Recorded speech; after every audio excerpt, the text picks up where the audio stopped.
نبی پاک صلی اللہ علیہ وسلم نے فرمایا جب کوئی بندہ توبہ کرتا ہے نا،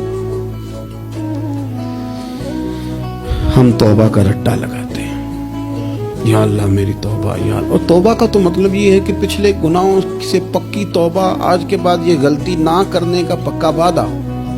تو نے ساری شب برات رو کے گزاری ہے، بتا سویرے جھوٹ جوڑنے کا ارادہ ہے تیرا؟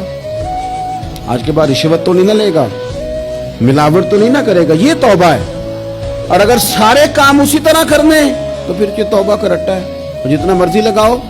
حضرت علی بن ربیعہ رضی اللہ تعالیٰ عنہ فرماتے میں مولا علی کے ساتھ تھا، مقام حرہ کی طرف جا رہے تھے، حضرت علی نے ہاتھ اٹھا کے دعا مانگی ہماری تعلیم کے لیے، ورنہ حضرت علی ہم صحابہ کو محفوظ عن الخطا تو مانتے ہیں نا۔ ہاتھ اٹھا کے کہا اے اللہ ہمارے گناہ بخش دے، تیرے علاوہ کوئی معاف کرنے والا نہیں ہے۔ اور پھر حضرت علی آسمان کی طرف دیکھا، اور دیکھ کے نا حضرت علی بن ربیعہ کو تو مسکرائے۔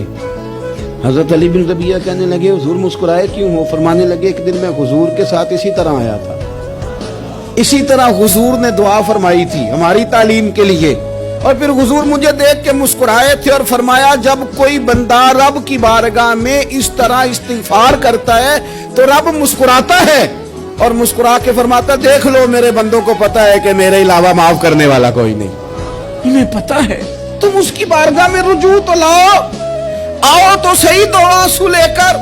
اقبال کہتے ہیں کہ موتی سمجھ کے شان کریمی نے چن لیا، قطرے دو گرے میرے اب کے انفال، دو میں نے آنسو بہائے تھے تو اس کے کرم نے تو موتی سمجھ کے چن لیا۔